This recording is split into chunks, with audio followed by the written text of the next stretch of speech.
네, 여러분 안녕하세요. 지난번에는 우리가 유동부채에 대해서 간단하게 좀 배우고 넘어갔어요. 유동부채라고 하면은 우리가 결국에는 가장 많이 사용하게 되는 매입 채무와 한번 써볼까요? 매입 채무, 그리고 뭐 미지급금, 매입 채무라고 하면 또 외상 매입금과 지급업무로 크게 나눴었죠. 그리고 뭐 선수금, 이런 것들에 대해서 크게 좀 배워봤는데요. 이거는 우리가 주로 이제 영업 활동에서 사용하는 거 뭐 그렇게 됐었고, 어쨌든 간에 이런 유동부채는 1년 이내에 우리가 갚아야 될 돈이었다라고 이야기를 했었어요. 하지만 이제 오늘 배우게 될 비유동부채라는 것은요, 1년을 넘어서 우리가 갚을 돈이다 라고 생각을 하시면 되고, 이 중에서도 비유동부채에서 가장 중요한 거는 사채라고 조금 생각을 해주시면 되지 않을까 라고 생각을 합니다.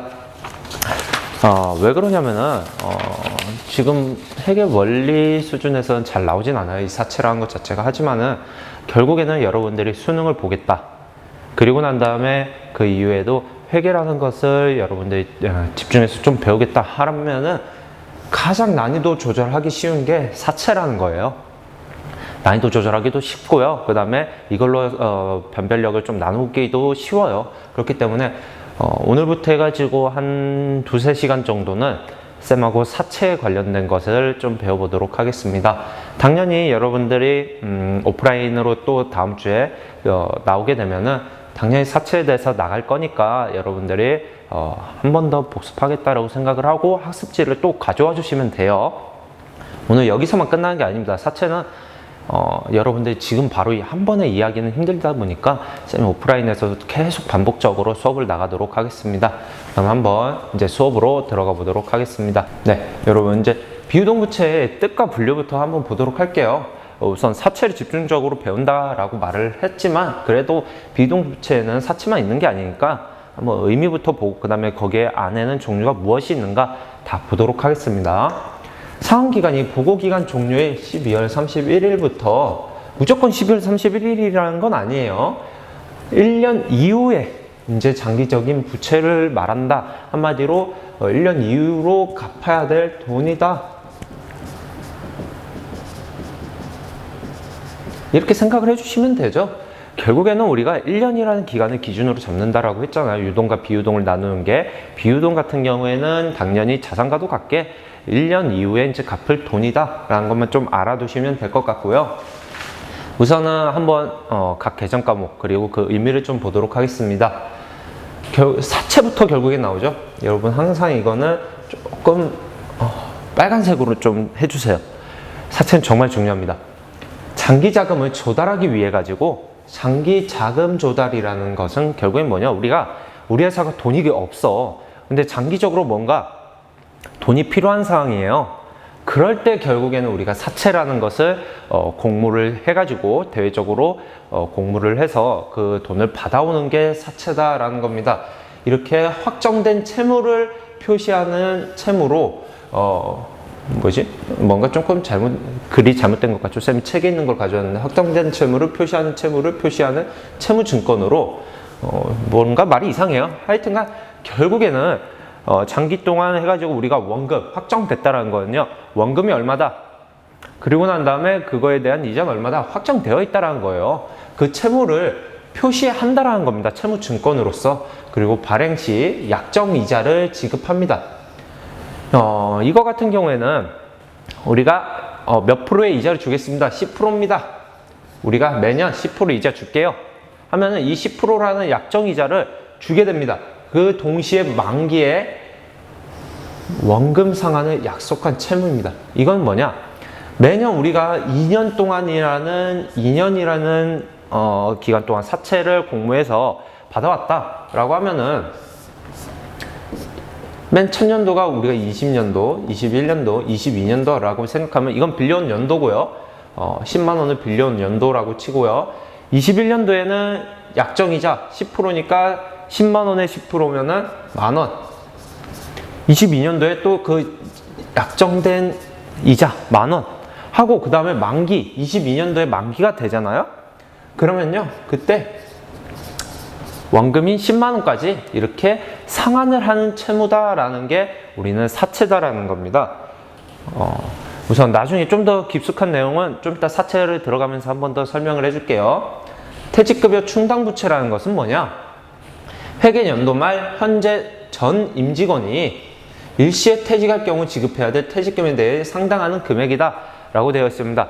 한마디로 퇴직금 같은 경우에는요 우리가 우리 회사에서 근무해 준 기간에다가 일수에다가 뭐 기본적으로 선정된 월급 그리고 1급으로 다 계산을 해가지고 지급을 하게 됩니다. 그럴 경우 막 몇십 년을 근무한 사람 같은 경우에는 퇴직금이 당연히 엄청 높을 수밖에 없어요. 뭐 억 단위로 나갈 수도 있다는 거예요. 그거를 우리 회사에서 갑자기 지급하게 되면은 너무 큰 금액이 된다는 겁니다. 그러다 보니까 그거를 미리 부채로 인식을 시켜 놓고서 뭔가로 금액을 잡아 놓는 거 이런 것들을 우리는 퇴직급여 충당 부채다라고 이야기를 하게 되고요. 다음 장기 차입금 같은 경우에는 단기 차입금과 좀 반대되는 개념이겠죠. 단기 차입금은 우리가 1년 이내에 갚아야 될 돈이다 라고 했고 장기 차입금은 1년 이후에 갚아야 될 돈이다 라는 거죠. 그렇다면 사채랑 도채의 차이는 뭐냐? 이것도 돈을 가져오는 걸 거예요. 그렇죠? 이것도 당연히 돈을 빌려오는 걸 거고요.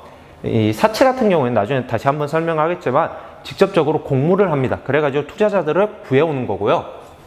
이 장기 차입금이라는 것은 증서 같은 것을 토대로 우리가 은행에서 주로 빌려오는 돈이다 라고 생각을 하시면 될 것 같습니다. 한마디로 현금을 차입한 경우 어음을 발행해서 현금을 차입한 경우 상환일 보호기간 종료일부터 1년 이후인 차입금이다 라고 생각을 하시면 되겠습니다. 다음 장기 매입 채무라고 되어 있죠. 일반적인 상거래에서 발생하여 보고기간 종료일로부터 우리 일반 상거래 상거래라면은 상품 또는 뭔가 제품 이거와 관련된 게 많겠구나 라고 생각을 하시면 매입채무? 매입채무는 우리가 지난 시간에도 배웠죠? 뭐랑 뭐였어요? 외상 매입금과 그 다음 지급어음이었죠? 한마디로 이게 이제 장기로 바뀐 거예요. 1년 이후에 갚아야 될 외상 매입금 1년 이후에 갚아야 될 지급어음 이걸 말하고 있는 겁니다.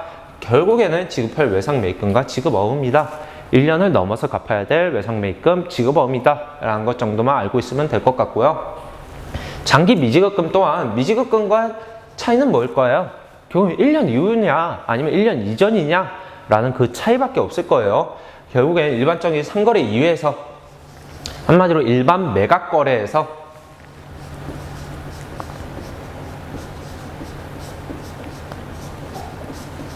일반 매각거래에서 발생한 채무다라는 거고요. 이거는 보고기간 종료일로부터 당연히 1년 이후에 갚아야 될 돈이다라고 여러분들이 생각을 해주시면 될 것 같습니다. 네, 쌤이 쓴 것도 이 정도고요. 그 책에도 이 정도밖에 안 나와 있기 때문에 비유동부채는 이 정도만 우선 알아두고 쌤이 나눠준 개정과목 표라는 게 있어요. 그쵸? 그거는 1학기 초에 나눠줬습니다. 그걸 바탕으로 좀 더 공부해야 될 친구들은 공부를 해주시면 되고 대부분은 여기 안에서 많이 출제는 됩니다. 그렇기 때문에 우리가 이걸 중점적으로 해서 더 공부하실 분들은 그 개정과목 표를 토대로 공부를 해주시면 되겠습니다.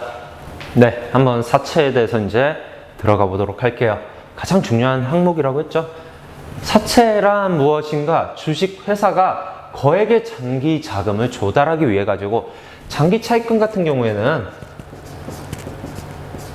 거액까지는 아닙니다. 그러니까 우리가 은행의 신용도가 얼마냐에 따라서 빌려올 수 있는 돈이 한정적이죠. 일반인에게서도 빌려올 때도 한정적으로 빌려올 수 있지만 이 사채라는 것은 내가 공모를 냈어요. 1억을 빌릴 거예요 라고 공모를 냈으면은 그거에 따라서 투자자들이 내가 투자해 줄게 이렇게 돼가지고 자금을 조달하기 위해 발행한 게 이제 사채다라는 거고요. 일반 투자자들로부터 집단적이고 공개적으로 이게 중요한 겁니다. 집단적이고 공개적으로 장기 차입금, 단기 차입금은 내가 직접 가가지고 비공개적으로 빌려온다라는 거예요.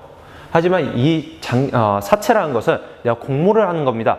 나는 회사채를 냈어요. 회사 채무를 냈으니까 누군가가 돈 투자해주세요. 내가 돈 갚을게요. 나중에 이렇게 하는 게 사채다라는 겁니다. 확정된 채무를 표시하는 채무증권입니다. 채무증권으로서 발행하는 것을 말하고 정기적으로 약정이자, 아까도 말했죠. 우리가 몇 프로의 이자로 갚겠습니다. 10%면 10%, 12%면은 12%. 이거를 우리는 액면이자율이라고 많이 이야기를 해요. 우리가 실질적으로 갚아나가는 이자율이다 라고 해가지고 액면이자율이라고 이야기하는데 좀 이따 그것도 배울게요. 지급함과 동시에 만기의 원금 상환을 약속한 채무를 말한다. 만기의 원금 상환까지 하는 채무를 말한다라는 거고요. 우리가 자금이 필요한 회사에서 공개적으로 이거는 우선 설명할게요. 한마디로 사채를 발행하는 방법이에요. 원래 책에는 없습니다. 하지만 쌤이 좀 써놨어요. 여러분들도 알면 좋지 않을까 싶어가지고, 자금이 필요한 회사에서 공개적으로 사채, 이 채무증권을 발행합니다. 그렇게 해가지고 투자자들에게 알려요. 그렇게 해서 투자자들이 사채권을 보고서 이 회사면은 내가 빌려줄만 하다 라고 해서 자금을 투자해요. 그리고 난 다음에 사채를 발행한 회사는 약정 기간 동안, 만약 2년이면 2년, 3년이면 3년 동안 매년 이자를 지급하고, 그리고 난 다음에 만기의 원금과 남은 이자를 지급한다라고 되어 있습니다. 우리가 왜 매년 이자를 지급해야 되느냐? 돈의 흐름, 돈 같은 경우에는요, 매년 시간이 흐름에 따라 가지고 가치가 떨어지죠. 한마디로 지금의 1,000원이 1년 뒤에 1,000원과 똑같을 수는 없다라는 거예요. 분명히 변동이 생기는데 대부분 떨어진다는 거예요. 나중에는 이 1,000원이 900원이 되어 있을 수도 있고 800원의 가치를 지닐 수도 있죠. 그렇기 때문에 그 1,000원에 알맞는 이자를 매년 지급을 해준다라는 겁니다.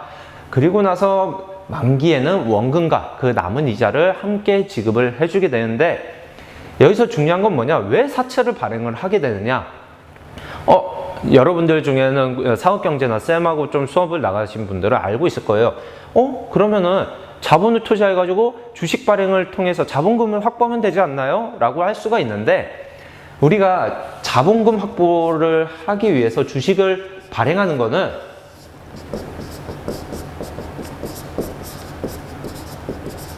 일정 부분이 지정이 되어 있어요. 마음대로 발행할 수 있는 게 아닙니다. 국가에서 정한 법률에 따라 가지고 일정 부분 정도까지만, 어느 정도, 여 정도까지 너네는 할 수 있어 라고 하면 그걸 하게 됩니다. 최대한 이걸 땡기고 난 다음에 우리가 그래도 돈이 더 필요해, 이럴 때 이제 우리가 사채라는 것을 공모를 하기 시작한다는 거예요. 결국에는 이것도 당연히 이게 최선책이 되겠죠. 이게 가장 좋긴 합니다. 왜냐? 이자를 낼 필요가 없죠. 그냥 투자자들에게 돈을 받고 우리는 주식을 나눠주면 되는 거니까, 회사의 지분을 나눠주면 되지만, 이거는 정해져 있기 때문에 우리가 그 다음부터는 사채를 발행을 해가지고 이자를 지급함과 동시에 이제 돈을 차입해 온다라는 것이 이제 사채다라는 겁니다. 한마디로 사채라는 것은 공개적으로 자금을 차입하는 것입니다 라는 거고요. 즉 갚아야 될 빚이고요. 당연하죠. 우리가 매년 이자 지급, 그 다음에 만기가 되면은 원금 상환, 이렇게 해가지고 투자자는 받을 권리를 지니게 된다. 투자자가 받을 권리를 지닌다는 거예요. 우리가 지닌다는 거 아니고 우리는 갚아야 될 의무가 있죠. 한마디로 회사는 갚을 의무, 투자자는 받을 권리가 된다는 거예요. 가끔씩 좀 헷갈릴 거예요. 사채를 발행했는데 왜 우리가 갚아야 될 의무인가요? 한마디로 우리는 우리한테 돈을 빌려줄 사람 해가지고 이렇게 사람들에게 알린 거고요. 돈을 투자를 받은 거죠. 그러다 보니까 사채는 부채가 되는 거고, 우리는 돈을 투자받았기 때문에 갚아야 될 빚이 된다라고 좀 이해를 해주시면은 여러분들이 좀 빠르게 이해를 할 수 있을 겁니다. 사채 그런 발행 방법하고 그거에 따른 회계 처리는 어떻게 하느냐? 발행은 어떻게 하고 회계 처리는 어떻게 하느냐? 그걸 좀 알아보도록 할게요. 이것도 좀 세 가지로 나뉘긴 하는데 그 이유가 다 있어요. 왜 그렇게 되는지. 사채 발행 방법에는 액면금액, 한마디로 장부상에서 발행하려는 금액입니다. 우리가 100만 원짜리를 100만 원 발행합니다 라고 했을 때 그 100만 원을 우리가 발행하겠다, 100만 원을 지원받겠다 라고 하면은 그게 액면 금액이고요. 그 다음에 발행금액, 실제 발행금액이라고 하죠. 우리가 100만 원 지원해주세요 했을 때 우리는 근데 95만 원만 지원을 받았어요. 이유가 있습니다. 나중에 말할게요. 이걸 할인 발행이라고 하는데 95만 원을 발행받았으면 이건 실질적으로 발행받은 금액이 되죠. 그래서 이걸 발행 금액 또는 발행가액이라고도 이야기를 합니다. 뭐 둘이 같다라고 보시면 돼요. 과의 차이에 따라 액면 발행, 할인 발행, 할증 발행으로 나뉘게 된다라는 거고요. 액면 발행이라는 것은 한번 밑에서 볼게요. 사채 액면 금액과 발행 금액이 동일한 발행 방식이다, 방법이다 라는 거예요. 한마디로 우리가 100만 원 빌려줄 사람 했을 때 실질적으로 투자받은 금액이 100만 원이다. 금액이 같아요. 우리가 해줄 사람하고 그 다음에 진짜로 받은 금액이 같다라고 하면 우리는 액면 발행이다 라고 이야기를 합니다. 액면 금액과 발행 금액이 같다. 할인 발행 같은 경우에는 우선 빨간색으로 별표 한 4, 5개 해주세요. 이건 진짜 중요해요. 대부분의 문제는 95% 이상은 여기서 나옵니다. 사채에서는 여기서 나올 수밖에 없어요. 이유도 좀 설명을 해줄게요. 좀 이따. 사채 액면 금액보다 낮은 금액으로 발행하는 방식이다라는 거예요. 왜 이렇게 발행을 하게 되느냐? 좀 이따 한 번에 할게요. 액면 금액과 발행 금액의 차액이라고 하는데 결국에는 우리가 100만 원 지원해줄 사람 했는데 실질적으로 받은 돈은 95만 원이다 라고 하면은 우리가 실제로 받은 금액이 낮죠? 그러다 보면 우리 할인해가지고 발행되었다 라고 해서 할인 발행이다 라고 이야기를 하고요. 이 두 금액의 차이 5만 원은 우리가 사채 할인 발행 차금이다 라는 계정으로 처리를 하게 됩니다. 이거는 우리가 이 사채에 포함되어 있는 계정 과목이기 때문에 뭐 따로 어디에 속했다 이거는 지칭하기가 어렵고요. 나중에 이자 비용에 좀 형식을 지니고 있다는 것만 좀 아시면 될 것 같아요. 그리고 할증 발행이다라고 하는 것은 우리 100만 원 지원해 줄 사람 딱 했어요. 그런데 실제로 받은 금액을 보니까 110만 원을 받았네요. 그럼 한마디로 액면 금액보다 높은 금액으로 이제 발행 금액을 받은 게 우리는 할증 발행이다. 뭔가 할인이 아닌 증가를 해서 발행했다라고 된다라는 거고요. 액면 금액과 발행 금액의 차액 10만 원이죠. 이 10만 원은 우리가 할증 발행 차금, 사채 할증 발행 차금이라는 계정 과목으로 추가를 해주면 된다라는 겁니다. 그렇다면 이제 쌤이 왜 할인 발행이 중요하다. 그 다음에 할인 발행과 할증 발행은 왜 나오는가에 대해서 조금 설명을 하고 넘어갈게요. 우리가 기본적으로 액면 발행을 하면 가장 좋아요. 왜냐? 발행해줄 금액 해가지고 이거를 실질적으로 받잖아요. 하지만 이렇게 일어나기는 참 힘듭니다. 그 이유가 나중에 나오게 되는데 시장 이자율이라는 것과 우리가 아까 말한 액면 이자율이라는 것이 있어요.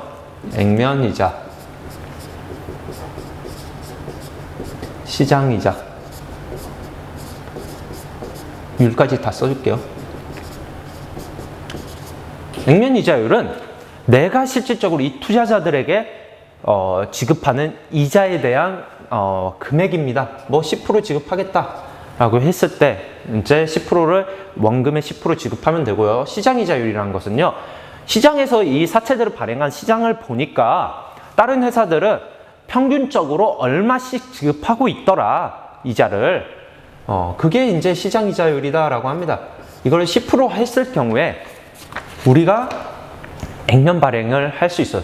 한마디로 액면 이자율과 시장 이자율이 같아요. 같다라고 하면은 우리는 액면 발행을 하게 됩니다. 그리고 난 다음에 좀 이따 더 추가적으로 설명할게요. 왜 그런지. 그리고 액면 이자율보다 시장 이자율이 높아요. 그러면은 우리는 할인 발행이라는 것을 하게 됩니다. 만약 시장 이자율이 액면 이자율보다 낮아요. 그럴 때는 우리는 할증 발행을 하게 됩니다. 그 이유는 뭐냐?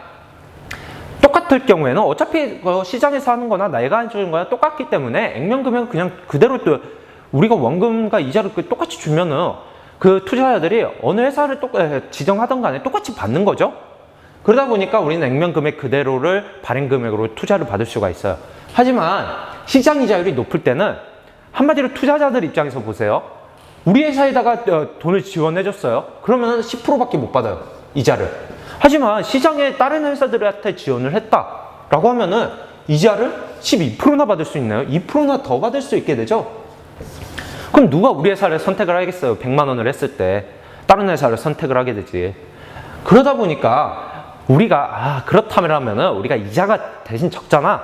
대신에 발행 금액을 낮출게. 우리가 그거에 해당하는 현가 개수만큼 낮춰가지고 발행을 받을게 해가지고 이렇게 할인 발행을 하게 되는 겁니다. 왜냐? 내가 지급해야 될 이자 적으니까 투자자들 입장에서는 지급받을 이자가 낮으니까 당연히 투자할 금액도 낮춰주면은 원래 액면상으로 정해져 있는 금액보다 낮게 투자를 하게 되면은 어떻게 보면은 효율성이 더 좋게 되죠. 그러다 보니까 우리는 이제 이렇게 할인 발행이라는 것을 좀 많이 하게 되는 겁니다.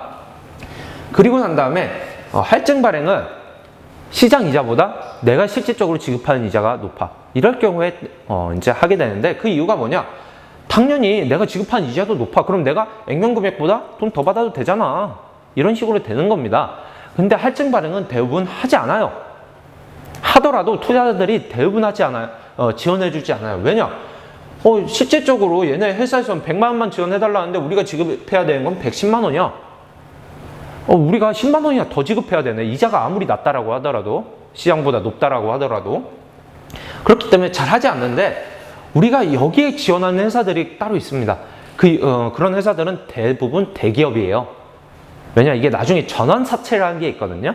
그러다 보니까 우리가 높게 지급을 했어. 근데 나중에 그 회사에서 우리가 이걸 주식으로 돌려줄게 하게 되는 거예요. 만약 삼성에서 그렇게 했다. 가치 분명히 오른다라는 생각이 들죠. 그렇다면은 투자자들도 할증 발행을 하더라도 이 삼성이라는 기업은 투자할 가치가 있다라고 생각을 해가지고 돈을 더 얹고서 투자를 하게 된다라는 거예요. 이렇게 할증 발행은 대부분 하진 않아요. 하지만 이렇게 대기업에서 이럴 경우에는 투자자들도 대부분 지원을 해줄 수 있는 조건을 갖추게 된다. 대부분은 할인 발행을 좀 많이 하게 되고요. 액면 발행도 많이 합니다. 근데 시험 문제에서는 가장 많이 나오는 게 우리는 할인 발행이다라는 거예요. 가장 중요해요. 이거는.